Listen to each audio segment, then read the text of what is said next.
Hello dear WBCS exam comrade, তোমাদের প্রত্যেককে welcome WBCS pro লাইভে। আর আজকেও চলে এসেছি আরেকটা যে স্টেট ওয়াইজ আমরা জিওগ্রাফিগুলো পড়ছিলাম একদম অন্য আঙ্গিকে। আরই আজকে নর্থ ইস্টের বেশ কিছু রাজ্য নিয়ে গল্প করব। চলো কথা না বাড়িয়ে আমরা সেশন শুরু করে দিই। এটা কি? এটা হচ্ছে, চলো আমরা আজকে মূলত পড়ব তিনটে ম দিয়ে রাজ্যের নাম। এক, মেঘালয়া।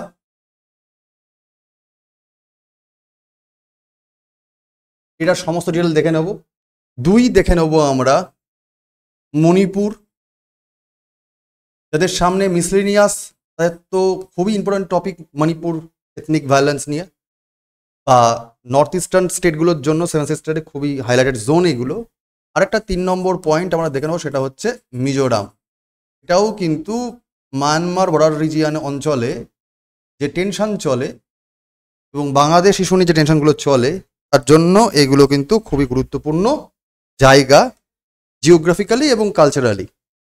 তো আমরা কি কি দেখব, আমরা দ্রুত একটুখানি ম্যাপ পয়েন্টিং করে নিই, তাহলে ব্যাপারটা বুঝে যাবো এবং তারপরে আমরা ডিটেলে চলে যাচ্ছি। দ্রুত আঁকার চেষ্টা করি যেটুকু আমি আঁকতে জানি।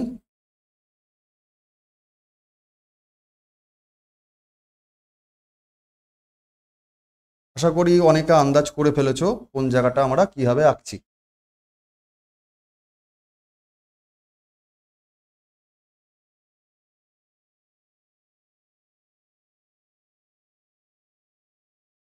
স্যার, এই যে জায়গাটা, এটা হচ্ছে সিকিম, এটা হচ্ছে ভুটান, এটা হচ্ছে আমাদের পশ্চিমবঙ্গ। তাহলে তলার দিকে নিশ্চয়ই বে অফ বেঙ্গল থাকবে। মাঝখানটা স্যার বাংলাদেশ। এই দিকটা অবশ্যই মিয়ানমার। ওপর দিকটা তিব্বত, অর্থাৎ বর্তমানে এখন চায়নার আন্ডারে। এগুলো আমরা চারিদিককার বাউন্ডারি করে ফেললাম। এবার যদি ইন্টারনাল বাউন্ডারিকে দেখে নিই, তাহলে এরকম জায়গা দিয়ে যে রাজ্য, সেটা হচ্ছে মেঘালয়া, যেটা আমরা এখন পড়ব তার ডিটেল।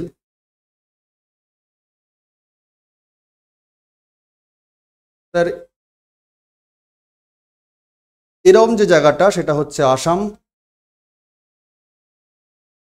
এরম যে জায়গাটা সেটা হচ্ছে অরুণাচল প্রদেশ, এরম যে জায়গাটা সেটা হচ্ছে নাগাল্যান্ড, আমি শর্টে লিখছি এনজি। এরম জায়গাটা স্যার মণিপুর, শর্টে লিখলাম এমএন। এবং এরম যে জায়গাটা সেটা হচ্ছে ত্রিপুরা, আর এরম জায়গাটা হচ্ছে মিজোরাম। তার মানে আসামের দক্ষিণ দিকটা, সাউদার্ন পোর্শন মেঘালয়া, বাংলাদেশের নর্দার্ন সেকশনে মেঘালয়া। আসামের দক্ষিণ পশ্চিম দিকেও কিন্তু মেঘালয়া, অর্থাৎ মেঘালয়া কিন্তু পশ্চিমবঙ্গের সঙ্গে টাচ করেনি। আচ্ছা, আবার মিজোরামের সঙ্গে টাচ করছে আসাম, মণিপুর এবং মিয়ানমার। মণিপুরের সঙ্গে টাচ করছে দক্ষিণ দিকে মিজোরাম এবং পূর্ব দিকে মায়ানমার, আর নর্থের দিকে নাগাল্যান্ড, আর পশ্চিম দিকে আসাম। এইরকম ডাইনামিক জায়গাতে যে নর্থ সেভেন সিস্টার যে নর্থ ফ্রন্টিয়ার যে রাজ্যগুলো রয়েছে, এগুলো অবস্থান মোটামুটি আমরা তার অবস্থান দিয়ে নিলাম। আসলে এটা পূর্বাঞ্চল হিমালয়া, যখন হিমালয়া সিরিজ পড়ব তখন দেখে নেব। তো আমরা তিনটে রাজ্য নিয়ে কথা বলবো, মেঘালয়া, মণিপুর, মিজোরাম, এবং তার ডিটেল আমরা চলো দ্রুত পুরোপুরি দেখে নিই। ফার্স্টে চলে আসি আমরা মেঘালয়ে। মেঘালয়, মেঘালয় মানেই প্রকৃতির কোলে সুন্দর একটা রাজ্য, যেখানে পাহাড়, ঝর্ণা, ন্যাশনাল পার্ক এবং পরিষ্কার পরিচ্ছন্ন একটা জায়গা। আসাম রাজ্যের দুখানা জেলাকে বাদ দিয়ে বা কেটে পরবর্তীকালে মেঘালয় রাজ্য আলাদা করে তৈরি করা হয়েছিল, যেখানে 80 পাহাড় যুক্ত অঞ্চল এবং গারো, জয়ন্তিয়া এই ধরনের পাহাড় ঘিরে তোমার মেঘালয় রাজ্য তৈরি। এবং সেই নিরিখে তাদের ওখানে জেলা আছে, ওয়েস্ট গারো হিলস ডিস্ট্রিক্ট কিংবা ইস্ট গারো হিল ডিস্ট্রিক্ট, এগুলো পড়ে।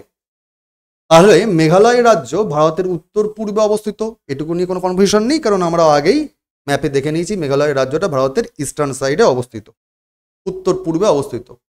তো পূর্বে উপহিমালয় মানে যেটা আমরা পূর্বাঞ্চল হিমালয় বলছি তার পাহাড় থাকছে, এবং সেই পাহাড়ের পাদদেশেই একটা সুন্দরতম রাজ্য, এবং মেঘালয় প্লেটুও বলা হয় কারণ ছোটনাগপুর মালভূমির এটা এক্সটেনশন। আমরা এই দিকে যে রাজমহল পাহাড় এবং পরেশনাথ হিল দেখি, এবং তার মধ্যবর্তী জায়গায় ঝাড়খণ্ডী জায়গায় যেটা ছোটনাগপুর প্লেটু বলি, তারই এক্সটেনশন এটা মেঘালয়। যখন আমরা ফিজিক্যাল জিওগ্রাফি পড়বো তখন আরও ইন ডিটেলস দেখে নিতে পারবো।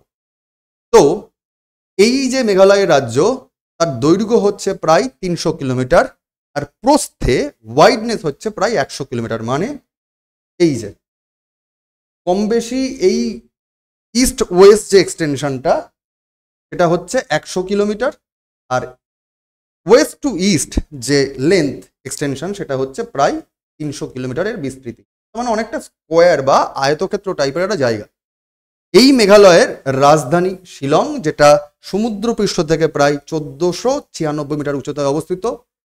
1874 সালে যদি হিস্ট্রিক্যাল ব্যাকগ্রাউন্ড দেখা যায়, 1874 সালে আসামের রাজধানী হিসাবে শিলংকে মনোনীত করা হয়েছিল। দ্যাট মিনস ব্রিটিশ পিরিয়ডে।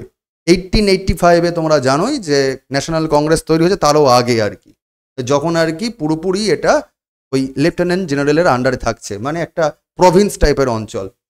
1972-তে আফটার ইন্ডিপেন্ডেন্স জানুয়ারি মাস পর্যন্ত মেঘালয় রাজ্য গঠনের পর থেকে এই শিলংটাই কিন্তু ওই আসামের রাজধানী ছিল। পরবর্তীকালে সেপারেট হয়ে যায় এবং পৃথক রাজধানী হয়ে যায় এই মেঘালয়ের রাজধানী শিলং।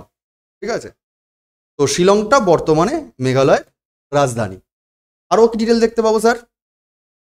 তো রাজধানী শিলং জেনে নিলাম। গঠন হয়েছে তোমার 2 এপ্রিল 1970-তে। এটা ইউনিয়ন টেরিটরি হিসাবে পরিচিত ছিল। পরবর্তীকালে সম্পূর্ণ রাজ্য হিসাবে, এটা রাষ্ট্র হবে না, এটা রাজ্য হবে।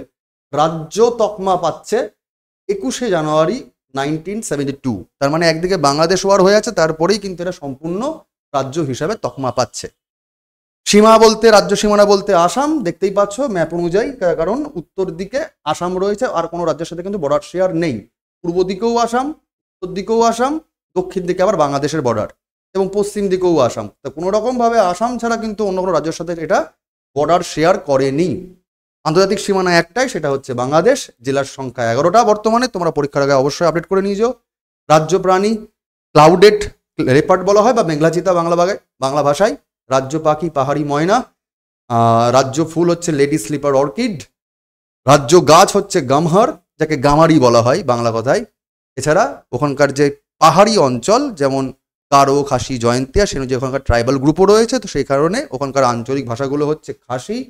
বেশ কিছু গারো আছে, ইংরাজি ভাষায় লোকে কথা বলে। আরেকটা ট্রাইবাল গ্রুপ বা আরেকটা তোমার যদি বলা হয় উপভাষার নাম বলো, তাহলে অবশ্যই এটার নাম রয়েছে, সেটা হচ্ছে পনার। পনারটা হচ্ছে মেঘালয়ের আঞ্চলিক ভাষা। প্রধান খাদ্য ফসল বলতে ধান আর ভুট্টা। বেশ কিছু তোমার হর্টিকালচার আছে এখানে, যেমন কমলা লেবু, আনারস, পেয়ারা, কলা, কাঁঠাল এই জাতীয় ফল এখানে উৎপাদন করা হয়। এছাড়া নাশপাতি, পিচ এই ধরনের কিন্তু নাশিতোষ্ণ ফলগুলো এখানে উৎপাদন করা হয়। অর্থকরী ফসল বলতে গেলে আলু, আদা, হলুদ, কালো লঙ্কা বা মরিচ যাকে বলা হয়, সুপারি, তেজপাতা, পান, তুলা, পাট, পেস্তা, সরিষা, রাঁধুনি, এগুলো এখানে মোটামুটি উৎপাদিত হয়ে থাকে। যেটুকু পাহাড়ি টিলাযুক্ত অঞ্চল, সেখানে অল্প বিস্তর চাও উৎপাদন করা হয়ে থাকে। চাও মানে ওই চাও না, চা পাতা, টি। কাজু বাদাম, তৈলবীজ, টমেটো, মাশরুম, গম ইত্যাদিও এখানে উৎপাদিত হয়ে থাকে। তবে পাহাড়ি অঞ্চল, মালভূমি অঞ্চল খুব দারুণ পরিমাণে যে কৃষিজভাবে এটা খুব ডেভেলপ তা নয়, কিন্তু পাহাড়ি অঞ্চল হওয়ার জন্য এর একটা ডাইনামিক জিওগ্রাফি, তোমরা ছবিতে বুঝতেই পারছো, জিওগ্রাফিটাই সুন্দর, মানে ঘুরতে যাওয়ার জন্য বেশ সুন্দর। কিন্তু দিন দরিদ্রতা আছেই, তার কারণ নর্থ ইস্টের রাজ্যের সাথে এখনো ডেভেলপমেন্ট সেরকমভাবে আসেনি। ট্রাইবাল গ্রুপগুলো কি? খাসি বৃহত্তম গোষ্ঠী এখানকার, এবং এর পরেই গারো জনজাতির লোকজন থাকে এবং জয়ন্তিয়া জনজাতির লোক থাকে। তার মানে পাহাড়ের নাম অনুযায়ী কিন্তু Garo, Khasi, Jaintia, east west to east যেটা পাহাড়ের নাম পাই আমরা, সেরকমভাবেই ট্রাইবালদের অবস্থান। এছাড়াও এখানে বেশ কিছু অনুন্নত শ্রেণীর পিছিয়ে পড়া জাতি, উপজাতি পাওয়া যাবে, যেমন হাজং, এগুলো পরীক্ষায় বেশি করে দেয় স্ট্র্যাটেজিক্যাল লেভেলের। হাজং, বাইট, কোচ। যেহেতু আসাম এবং কোচবিহারের পার্শ্ববর্তী অঞ্চল বা বাংলাদেশের উপর দিকে অঞ্চল, যেমন রংপুর জেলা বলা হয়, সেখানে বেশ কিছু রাজবংশী লোকজন দেখা যায়। পোরো, ডিমাসা, কুকি, লাখার, লাংলুং তিওয়া বলা হয়, কার্বি, রাভা এবং নেপালি জনজাতির লোকও এখানে দেখতে পাওয়া যায়। খাসিদের উৎসবগুলো কি কি? তারা তিনটে যে মেন জনজাতির লোক, খাসি, জয়ন্তিয়া এবং গারো, এই যে ট্রাইবাল গ্রুপ, এদের যদি ফোক ফেস্টিভ্যালগুলো দেখে নেওয়া যায় তাহলে সেটা হচ্ছে কা সাদ সুক মাইনসিয়ান, কা পোম ব্লাং নক্রেন। তার মানে তোমাকে এইরকম দেখো অনেকগুলো নাম আছে, তো একটা ক্লু ওয়ার্ড কি কাসাদ। এই কাসাদ যদি কোনো ক্লু ওয়ার্ড দেখো তাহলে ছট করে বলে যাবে এটা খাসিদের উৎসব এবং এটা মেঘালয়ে পারফর্ম করা হয়। জয়ন্তীদের জন্য বেহদিয়ান খালাম। লাহ নৃত্যটা পরীক্ষায় খুব বেশি করে আসে। লাহ নৃত্য কাদের ফোক ফেস্টিভ্যাল এবং ডান্স এবং কোন রাজ্যে পালিত হয় এটা বেশি করে মনে রাখো। এটা মূলত এই যখন হারভেস্টিং হয়, বীজ বপনের সময় হয়, তখন কিন্তু এটা পালন করা হয়। এছাড়াও ডেনবেলাসিয়া, ওয়াঙ্গালা, এটাও পরীক্ষায় বেশ ভালোভাবে আসে। ওয়াঙ্গালা গারোদের ফেস্টিভ্যাল। রংচুগালা, মিয়ামু, যেগুলো দাগ দিলাম সেগুলো কিন্তু বেশ ভালো পরিমাণে এখানে মানে পপুলার উৎসব। পুরো নোটই কিন্তু বাংলা এবং ইংরেজি ভাষাতে তোমাদের ডেসক্রিপশনে দেখো যে দেওয়া আছে, টেলিগ্রাম গ্রুপের লিঙ্ক সেখানে দিয়ে দেওয়া হয়, তো চাপ নিও না। বাট যেগুলো মার্ক করলাম সেগুলো কিন্তু ভালো করে পড়ে যেও। এছাড়া যদি এখানকার ইম্পর্টেন্ট রিভার সিস্টেম দেখি তাহলে দুখানা রিভারকে আমাদের দেখে যাওয়া দরকার। একটা হচ্ছে সোমেশ্বরী রিভার, একটা হচ্ছে জ্ঞানেশ্বরী রিভার বা গণেশ্বরী রিভার। তোমরা ন্যাশনাল পার্কের নাম শোনো, একটা বলফাকরাম আর একটা হচ্ছে নকরেক। এই দুটো ন্যাশনাল পার্ক কিন্তু মেঘালয়ের মধ্যে রয়েছে এবং সেই রিলেটেড ওখানে কিন্তু রিভার সিস্টেমও আছে। এছাড়াও যে রিভারগুলো রয়েছে সেমন হচ্ছে গানাল, দারিং, ঠিক আছে। এই কিছু কিছু কিছু কিছু এখানে তোমার ওই লোকাল ইম্পর্টেন্ট নয়, মেজর রিভার নয়, মেজর রিভার দুটোই, সেটা হচ্ছে সোমেশ্বর রিভার আর গণেশ্বর রিভার বা জ্ঞানেশ্বর রিভার, এক একজন এক এক রকমভাবে প্রোনাউন্স করে, ঠিক আছে। এছাড়া যেগুলো ইম্পর্টেন্ট নয় সেরকমভাবে লোকাল রিভার সান্দা, ব্রান্দা, কুগাই, দারেং, সিমসাং, নিতাই, ঠিক আছে, হুপাই, খ্রি, দিগারু, উমিয়াম। উমিয়াম লেকের নামও পরীক্ষার জন্য খুব আসে, বিখ্যাত একটা লেক উমিয়াম লেক। যারা মেঘালয় ঘুরতে তারা তো গেছোই নিশ্চয়ই। এছাড়া কিনসি, জাদুকাটা, মাওপা, এই ধরনের রিভার সিস্টেমও কিন্তু ইম্পর্টেন্ট, কিন্তু লোকাল রিভার এগুলো। উমিয়াম লেকের জন্য উমিয়াম রিভারটা মনে রাখতে পারো, আর দুখানার নাম মেজর রিভার বলতে গেলে সোমেশ্বর, গণেশ্বর মনে রাখতে পারো। জলপ্রপাত, মেঘালয়তে প্রচুর প্রচুর ওয়াটারফল আছে এবং অনেকগুলোই বলতে গেলে সেগুলো কিন্তু হর্সটেল কিংবা অনেক চওড়া, বেশ অনেক রকমের জলপ্রপাত দেখা যায়। ডাইনামিক ভাবে তার ওয়াটারফল রয়েছে। ওয়াটারফলও দেখতে পাচ্ছ যে ধাপে ধাপে ধাপে ধাপে বেশ মানে যেন মনে হবে প্রকৃতি তোমাকে তৈরি করে দিয়েছে এটা তোমার সুইমিং পুল, এরকমভাবে ওয়াটারফলগুলো রয়েছে। যেমন কিনরেম ওয়াটারফল, কোরামহো ওয়াটারফল, নাইন্থ লেন ওয়াটারফল, নোহকালকাই ওয়াটারফল, এটা পরীক্ষায় বেশ আসে। Nohkalikai waterfall, Nohsngithiang waterfall, elephant falls, এটা বেশ পরীক্ষায় আসে, বেশি করে ইম্পর্টেন্ট এলিফ্যান্ট ওয়াটারফলস, ঠিক আছে। স্প্রেড ইগল ওয়াটারফল, ট্রাংসোরি, রোবাং ওয়াটারফল, এটাও ইম্পর্টেন্ট, ঠিক আছে। এই ওয়াটারফলগুলো এখানকার জন্য গুরুত্বপূর্ণ ওয়াটারফল। বায়োস্ফিয়ার রিজার্ভ, আমি আগেই বললাম নকরেক, বালফাকরাম দুটো ন্যাশনাল পার্ক, তার মধ্যে নকরেক কিন্তু বায়োস্ফিয়ার রিজার্ভও বটে। তার মানে একটা বায়োস্ফিয়ার রিজার্ভ আছে, দুটো ন্যাশনাল পার্ক, নকরেক ইটসেলফ আর বালফাকরাম মনে রাখতে হবে। Wild life sanctuary, Nongkhyllem wild life sanctuary, Siju wild life sanctuary এবং বাগমারা ওয়াইল্ড লাইফ স্যাংচুরি, তিনটে ওয়াইল্ড লাইফ স্যাংচুরি আছে, পরীক্ষার আগে অবশ্যই আপডেট করে যাবে। খনিজ পদার্থ, যেহেতু ছোটনাগপুর মালভূমির একটা এক্সটেনশন, তো সেই নিরিখে এখানে কয়লা, চুনাপাথর, গ্রানাইট, কাদামাটি বা চীনামাটি যাকে বলা হয়, জিপসাম, ফসফোরাইট, কাঁচবালি, মানে যেহেতু দেখতে পাচ্ছ যে একদম ক্রিস্টাল যে যে যে পাললিক শিলাখলিত হয়ে যে যে পাওয়া যায় যে বালি, সেইগুলো। এছাড়া কোয়াটাজাইট, ফেলসপার, এই ধরনের খনিজ পদার্থ অল্প বিস্তর এখানে পাওয়া যায়। তো এই গেল তোমার মেঘালয়ের ডাইনামিক জায়গা। এবার আমরা চলে আসি আরেকটা নিয়ে জায়গা, সেটা হচ্ছে মণিপুর। মণিপুর তো এখনো প্রায় 2 বছর ধরে খবরের শিরোনামে রয়েছে। মণিপুরটার লোকেশন আরেকবার দেখে নাও। এটা হচ্ছে মণিপুর, দ্যাট মিনস তার উত্তর দিকে হচ্ছে নাগাল্যান্ড, পশ্চিম দিকে আসাম, পূর্ব দিকে মায়ানমার, দক্ষিণ দিকে তোমার রয়েছে মিজোরাম। অর্থাৎ চারিদিকে পাহাড়, মাঝখানে একটা ভ্যালি রিজিয়ান, যাকে আমরা বলে থাকি ওই ওখানকার উপত্যকাযুক্ত রাজ্য। মণিপুরের রাজধানীর নাম কি?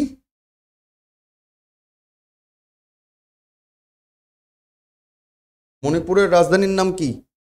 ইম্ফল। তো ইম্ফল ভ্যালি মনে রাখবে। এই ভ্যালিতেই মূলত রাজ্যটার সমস্ত কাজকর্ম হয়ে থাকে। মণিপুরের আক্ষরিক অর্থ হচ্ছে রত্ন খচিত ভূমি। তার মানে চারিদিকে পাহাড়, মাঝখানটা যেহেতু ভ্যালি, তো সুতরাং মনে হয় যেন পান্না যেমন দেখতে হয় সেরকম। চারিদিকে ওই মেঘাচ্ছন্ন থাকে বলে এটা নীলচে, সবসময় নীলচে পাহাড়ে একটা ঘেরা থাকে এবং ডিম্বাকৃতি যে ভ্যালি বললাম, একটা ওভাল শেপের উপত্যকা এটা, এবং তার জন্যই এখানে মেনলি ওটা পপুলার নর্থ ইস্টার্ন রিজিয়নগুলোর মধ্যে। এই রাজ্য তৈরি হচ্ছে 21শে জানুয়ারি 1972। এখানকার রাজ্য ভাষা হচ্ছে মণিপুরি, রাষ্ট্রীয় প্রতীক বা রাজ্য প্রতীক হচ্ছে কাংলাসা। এগুলো মনে করে যেও, কারণ যেহেতু হট কেক এখন খবরে, সেই জন্য এগুলো পরীক্ষা আসতে পারে। রাজ্য পাখি নঙ্গিং, রাজ্য প্রাণী সাংগাই, মানে সাংগাই হরিণ আর কি, এটাকে সোয়াম্প ডিয়ার বলা হয়। রাজ্য খেলা মণিপুরি পোলো, রাজ্য ফুল হচ্ছে সিরোই লিলি। এখান থেকে তোমরা ট্যাগ করে মনে রাখতে পারো, ওখানে একটা কিন্তু সিরোহি বলে ন্যাশনাল পার্ক আছে, যেটা পরীক্ষায় আসে, সিরোহি ন্যাশনাল পার্ক, এবং যেটা ওই তোমরা যেমন উত্তরাখণ্ডে পড়ে থাকো ভ্যালি অফ ফ্লাওয়ার্স, এরকমই এখানে পাহাড় জুড়ে সিরোই লিলি ফুল ফোটে। তো এটা হচ্ছে তোমার এই যে ইম্ফল, চারিধার দিয়ে ওপর দিকে তোমার নাগাল্যান্ডের নাগা হিল, এই দিকে তোমার ওয়েস্ট মণিপুর হিল, এই দিকে ইস্ট মণিপুর হিল, ঠিক আছে, আর তলার দিকে মিজো হিল। মাঝখানে এই ভ্যালি রিজিয়নটা হচ্ছে ইম্ফল ভ্যালি রিজিয়ন, এবং এখানেই জাতিগত বিদ্বেষ বা সংঘাত চলছে, যেটা খবরে এখন দেখা যায়। উৎসব লাই হারোবা, পরীক্ষার জন্য খুব খুব ইম্পর্টেন্ট। লাই হারোবা ফেস্টিভ্যাল মণিপুরে। এছাড়াও তোমার ইয়াং ওয়াসাং, যেটা ওখানকার দোলযাত্রা, রথযাত্রা হয়ে থাকে। এছাড়াও রমজান, ঈদ পালিত হয়। কুট ফেস্টিভ্যাল বা কুকিচিন মিজো, এটা অনেকটা তোমার অরুণাচল প্রদেশ ঘেঁষা অঞ্চলে হয়ে থাকে। গ্যাংগাই, চুম্পা, ক্রিসমাস, চেইরোবা, হেক্রুডিংবা, নিঙ্গল চাকৌবা, লুঙিংনি কিংবা কুয়াক যাত্রার মতো ফেস্টিভ্যালও এখানে হয়ে থাকে। শিল্প সংস্কৃতি বলতে গেলে ওখানকার লোকজন রাসলীলা, যেহেতু ওখানে মণিপুরি নাচ তোমরা জানো যে ক্লাসিক্যাল ডান্স হিসেবে মণিপুরি নাচ বিখ্যাত, তো রাসলীলা একটা পারফর্ম করা হয়। নুপাপালা, পুংচোলাম, মাইবি নাচ, আম্বা থইবি নাচ, এগুলো কিন্তু ওখানকার লোকাল কলিউকিয়াল ডান্স ফর্ম। ট্যুরিজমের জন্য আকর্ষণীয় জায়গা কোনটা? লোকটাক লেক, এশিয়ার একমাত্র ভাসমান লেক, তোমরা জানো সেটা এশিয়ার নয় ওয়ার্ল্ডের, কারণ ওখানে কিন্তু ফুমদিস ভেজিটেশন হয়, এবং 2016 সালের কারেন্ট অ্যাফেয়ার্স ওখানে হচ্ছে যে মানে ওয়ার্ল্ডের ফার্স্ট ফ্লোটিং এলিমেন্টারি স্কুল তৈরি করা হয়েছে ওখানে। এছাড়া কেইবুল ল্যামজাও ন্যাশনাল পার্ক ওখানে স্যার রয়েছে, বাদ থইবাল ড্যাম রয়েছে, সিংদা ড্যাম রয়েছে, খুগা ড্যাম রয়েছে, এবং খৈপুং ড্যাম রয়েছে। হ্রদ সিস্টেম লোকতাক, ওখানকার হ্রদ আগেই বলা হলো একমাত্র বিশ্বের ভাসমান হ্রদ, ঠিক আছে, এবং উত্তর পূর্ব ভারতের জন্য মিষ্টি জলের হ্রদ বা মিঠা জলের হ্রদ বলতে গেলে এটাই বোঝানো হয়। নদী ইম্পর্টেন্ট, বড়াইল রেঞ্জ, যেটা আসাম, মণিপুর এবং যে মেঘালয় অঞ্চলের যে আমরা ম্যাপ দেখেছিলাম একটু আগে, এই যে অঞ্চলটা, এই অঞ্চল দিয়ে যে পাহাড়ি, তাকে বলা হয় বড়াইল রেঞ্জ। তোমাদের ফিজিক্যাল জিওগ্রাফি পড়ার সময় এগুলো ডিটেল পড়িয়ে দেবো। তো বড়াইল রেঞ্জ থেকে যে রিভার সিস্টেম উৎপত্তি হচ্ছে সেটা হচ্ছে বারাক রিভার, এটা হচ্ছে বারাক রিভার। তো এই বারাক নদী, কুরেলা, আচাম্বা নদী, এগুলো ওখানকার ইম্পর্টেন্ট মেজর রিভার সিস্টেম। উপজাতি বলতে আইমল, আঙ্গামি, গংতে, কৈরাও, লাংবাং, মারিং, মানসাং, কুরুম, রাল্টে, সুয়তি, থাউডৌ, জৌ, তারাও, খারাম, এরকম ট্রাইবাল গ্রুপ ওখানে আছে। বাট যে কারণে মণিপুর এখন খবরে রয়েছে যেগুলো মোস্ট ইম্পর্টেন্ট ট্রাইবাল গ্রুপ, সেটা হচ্ছে মেইতেই ট্রাইবাল গ্রুপ। পারলে নোট করে রাখো, মেইতেই ট্রাইবাল গ্রুপ, ঠিক আছে, এবং কুকি ট্রাইবাল গ্রুপ। কুকি জনজাতি এবং মেইতে ট্রাইবাল গ্রুপ, এদের মধ্যে দ্বন্দ্ব চলে, সংঘাত চলে, এই কারণেই লোকাল লেভেলে এগুলো খুব ইম্পর্টেন্ট। নর্থ ইস্টার্ন যে পলিসি বা লুক মানে ইস্ট পলিসি যেটা রয়েছে, তো ভারতবর্ষের পূর্বাঞ্চলীয় ডেভেলপমেন্টের জন্য যে সরকার যে নীতি নিচ্ছে অটল বিহারী বাজপেয়ীর আমল থেকে, সেখানে ট্রাইবাল গ্রুপদের বেশ কিছু সমস্যা, আঞ্চলিক ডেভেলপমেন্ট হয়নি, এবং সেখানে বেশ কিছু যে রেবেলিয়ান রয়েছে, যে রেবেল ফর্মগুলো হয়, আলট্রা পলিটিক্স চলে, তার জন্য কিন্তু এখানে খুব বেশি ডেভেলপমেন্ট হয়ও না। তো এইখানটাই এটা কিন্তু খবরের জন্য ইম্পর্টেন্ট, এই দুখানা ট্রাইবাল গ্রুপ খেয়াল রেখো। আচ্ছা, এই ছবিটা তোমার হচ্ছে পার্টিকুলার কেইবুল লামজা বা লোকটাক লেকের ছবি, আর এই যে দেখতে পাচ্ছ অনেকটা কচুরিপানার মধ্যে ভাসছে, এটা তোমার হচ্ছে ফুমদিস ভেজিটেশন। মিজোরামে চলে আসো, পরের রাজ্য, ফটাফট আমরা পরের রাজ্যে চলে আসবো, সেটা হচ্ছে মিজোরাম। ম্যাপে দেখে নিই, মিজোরামের এই দিকে বাংলাদেশ, তো এই দিকে মায়ানমার, ঠিক উত্তর দিকে আসাম এবং মণিপুর, আর অল্প একটু টাচ করে রয়েছে তোমার ত্রিপুরাকে। তো মিজোরাম রাজ্যের ডিটেলটা কি স্যার? মিজোরাম রাজ্য বাকি দেখো, ওয়েস্টার্ন বা নর্থ ওয়েস্টার্ন সাইডে ত্রিপুরা, পুরো ওয়েস্টার্ন জুড়ে তোমার বাংলাদেশ, এবং ইস্টার্ন এবং সাউথ ইস্টার্ন দিয়ে তোমার মায়ানমার, আর নর্থের সাইডে তোমার মণিপুর, আর এইদিকে নর্থের সাইডে আসাম। এই হলো তোমার ডাইনামিক জায়গা মিজোরাম। তো মিজোরামটা এখানেও তোমার পাহাড়, আঁকাবাঁকা নদী, তলার দিক মানে ইস্টার্ন হিমালয় শেষ হয়ে আসছে, তো যেটা ডাইনামিক একটা জায়গা রয়েছে, তার মানে পাহাড়ি ঘেরা একটা সমৃদ্ধ অঞ্চল। এবং ভারতবর্ষের 1987 সালে এটা 23তম রাজ্য হিসাবে এটা পরিগণিত হয়েছিল বা স্বীকৃতিপ্রাপ্ত হয়েছিল রাজ্য হিসাবে। 1972 সালে এটা পুরোপুরি ওই ইউনিয়ন টেরিটরি হয়ে যায়। পরবর্তীকালে 1987-এ 23rd স্টেট হিসাবে এটা রেকগনাইজড হয়। যার রাজধানী হচ্ছে আইজল। আমি আগেই বললাম ফেব্রুয়ারি 1987-এ এটা তৈরি হচ্ছে পার্টিকুলারলি রাজ্য হিসাবে। রাজ্যের সীমানা বললামই যে কোন কোন রাজ্য সীমানা করছে, একদিকে মণিপুর, একদিকে আসাম, আর একদিকে ত্রিপুরা। এটা হচ্ছে রাজ্য বর্ডার। আর ইন্টারন্যাশনাল বর্ডার বলতে গেলে একটা বাংলাদেশ আর একটা হচ্ছে মায়ানমার। তো আন্তর্জাতিক সীমানা মায়ানমার বাংলাদেশ, আর রাজ্য সীমানা বলতে গেলে আসাম, ত্রিপুরা, মণিপুর। জেলার সংখ্যা 8টা, আপডেট করে যাবে পরীক্ষার আগ দিয়ে। আচ্ছা, সর্বোচ্চ পয়েন্ট মিজোরামের কোনটা, সেটা হচ্ছে ফাংপুই, যাকে বলা হয় ফাংপুই ব্লু মাউন্টেন। ওখানে ওই নামে একটা ন্যাশনাল পার্কও আছে। এছাড়া রাজ্য পাখি হিউম বা টেইলড পিয়াসেন্ট, যাকে ওখানকার লোকাল ভাষায় বলা হয় ভাবু। এবং এই পাখিটা কিন্তু মূলত এই ফাংপুই নীল যে ন্যাশনাল পার্ক ব্লু মাউন্টেন সেখানে দেখতে পাওয়া যায়। নীল পর্বত বলতে নীলগিরি নয়, ওখানকার লোকাল নাম ফাংপুই ন্যাশনাল ব্লু মাউন্টেন। ঠিক আছে, ওই মেঘাচ্ছন্ন হয়ে থাকে বলে আলোক ছড়ার জন্য নীল হয়ে থাকে, ডিপ। রাজ্য ফুল তোমার হচ্ছে আহার, লোকাল নাম যে রাখবে, বা ডান্সিং গার্ল বলা হয়, বা লোকাল নাম আহার। আর রাষ্ট্রীয় গাছ হচ্ছে মেসুবাল ফেরোয়া বা নাহার গাছ বা হারসে গাছ অনেকে বলে। এখানকার দীর্ঘতম নদীর নাম কি? ধলেশ্বরী। পরীক্ষায় খুব আসে, স্টেট পিএসসির পরীক্ষা দাও তো ধলেশ্বরী নামটা খুব আসে। ন্যাশনাল লেভেলও দু একবার আসে, অথবা ন্যাশনাল লেভেলে আসলে তলাং বলে ডাকতে পারে ওকে তখন। ঠিক আছে, এছাড়াও যদি অন্যান্য রিভার সিস্টেম ইম্পর্টেন্ট হয় সেটাতে আমার দেখবে চট্টগ্রাম তোমার থেকে চলে যাচ্ছে বাংলাদেশে, সেটা হচ্ছে কর্ণফুলী রিভার সিস্টেম। এছাড়া তুইভাল, বরাক রিভার, কোলদৈন, তুত, এগুলো আছে। আচ্ছা, এখান থেকে একটা রিভারের নাম বলে দিই। ওখানে আসলে একটা টাইগার রিভার আছে, যেটা হচ্ছে ডাম্পা টাইগার রিজার্ভ। আমি জানি না এখানে নোটে দিয়েছি কিনা। ডাম্পা, এই যে ডাম্পা টাইগার রিজার্ভ, এর মধ্যে ইনক্লুড হয়েছে একটা রিভার সিস্টেম, তার নাম হচ্ছে টুইপুই রিভার।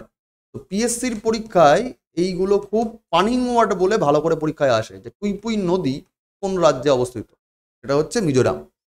উৎসব মিমকুট, পলকুট, চাপচারকুট। চাপচারকুট বেশি করে পরীক্ষায় দেয়, এটা ভালো করে পড়ে যাও, চাপচারকুটটা ইম্পর্টেন্ট। রাজ্য উদ্যান তো আমি আগে বললাম, মুরলেন ফাংপুই আছে, ফাংপুই ব্লু মাউন্টেন, দুটো ন্যাশনাল পার্ক। এছাড়া নেঙ্গেপুই, কোকালো, কোয়াংবেং, থোরালতালাং, তাউই, লেংটেং। লেংটেংটা পরীক্ষায় আসে ওয়াইল্ড লাইফ স্যাংচুয়ারি, এগুলো ওখানকার local wild life sanctuary. Tiger reserve বলতে একটাই, ডাম্পা, এটা ভালো করে মনে রাখবে। আর টুইপুই রিভার মনে রাখতে হবে। জলপ্রপাত ভান্তাওয়াং ওয়াটারফল। বেশ কিছু ন্যাচারাল কেভ রয়েছে, যেমন খুয়াংচেরা পুক, লামসাই পুক, এটা পরীক্ষায় ভালোভাবে আসে, ওখানকার কেভ এটা। ঠিক আছে, নর্থ ইস্টে কেভ দেখা যায় না, কিন্তু মিজোরামে বেশ কিছু ন্যাচারাল কেভস দেখা যায়, গুহা। সেই কারণে কিন্তু এই কেভগুলোর নাম রাখতে হবে, না হলে তোমার ওই সাতপুরা বিন্ধ্যাঞ্চল রেঞ্জে যে গুহাগুলো রয়েছে, বা আমরা উড়িষ্যার দিকে যে খন্দগিরি উদয়গিরি দেখতে পাই, সেখান থেকে পুরো হাটকে চলে আসছে নর্থ ইস্টার্ন সেক্টরে, যেখানে আমরা পূর্বাঞ্চল হিমালয়ে বেশ কিছু কেভ দেখতে পাই। তো নামগুলো একটু জেনে যেও, কিন্তু পরীক্ষার যেহেতু ডাইনামিক চেঞ্জেস আসছে। এছাড়া ফার পুক, পুকজিং পুক কিংবা তুলটিয়াং পুক, এগুলো কিন্তু important natural cave. Tribal group Chakma tribal group, Garo অল্প বিস্তর ছড়িয়ে ছিটিয়ে ওখানে থাকে। হাজাং, লাখের, মিকির, সিংতেং ওখানকার লোকাল ট্রাইবাল গ্রুপ। চাকমা বেশি করে ইম্পর্টেন্ট। এছাড়া হ্রদ বলতে গেলে পলক হ্রদ, তামদিল হ্রদ, এই লেকগুলোর নাম বেশি করে পরীক্ষায় দেয়। রুংদিল, রেংদিল। দিল মানে মিজোরাম, ঠিক আছে। আর পালাক, এটা মনে রেখে দিও, পালাক, তামদিল বেশি করে পরীক্ষায় দেয় কোথাকার হ্রদ। ঠিক, তো আমরা ওভারঅল 3টে নর্থ ইস্টার্ন স্টেটের নাম দেখে নিলাম। একদিকে তোমার এইদিকে হচ্ছে মেঘালয়, যে মেঘালয়ের মূলত এইরকম জায়গায় রয়েছে খাসি, গারো এবং জয়ন্তিয়া হিল। ওপর দিকে তোমার আসাম রাজ্য। এইদিকে তোমায় দেখে নিলাম হচ্ছে মণিপুর নামক রাজ্যটা, যার ওপর দিকে তোমার নাগাল্যান্ড, এবং তার উপরে তোমার অরুণাচল প্রদেশ রয়েছে।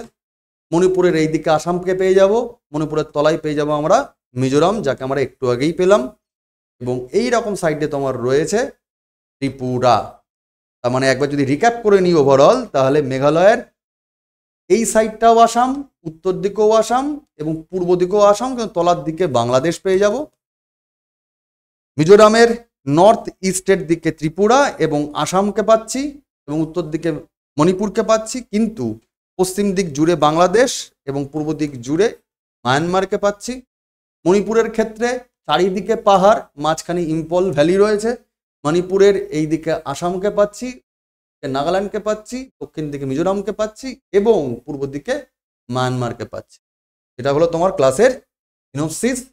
আমরা এরকম করতে করতে গোটা ইন্ডিয়ার সমস্ত রাজ্যগুলো বা ইউনিয়ন টেরিটরিগুলোর কালচার, ওখানকার খনিজ পদার্থ, ন্যাশনাল পার্ক, লেক কিংবা ইন্ডাস্ট্রি কী কী আছে কিংবা কী কী আরও ডাইনামিক্স রয়েছে সেগুলো জেনে নিতে পারবো।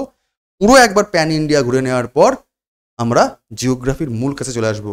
আমরা জিওগ্রাফিটা পড়ছি অন্য মাত্রায়, অন্য ডাইমেনশনে, যাতে পড়াটা আমাদের আরও বেশি করে মাথায় থেকে যায়। আজকে অবধি রাখলাম, পরের দিন পরের সাথে দেখা হবে। পড়তে থাকো, লড়তে থাকো। Thank you, best of lakh.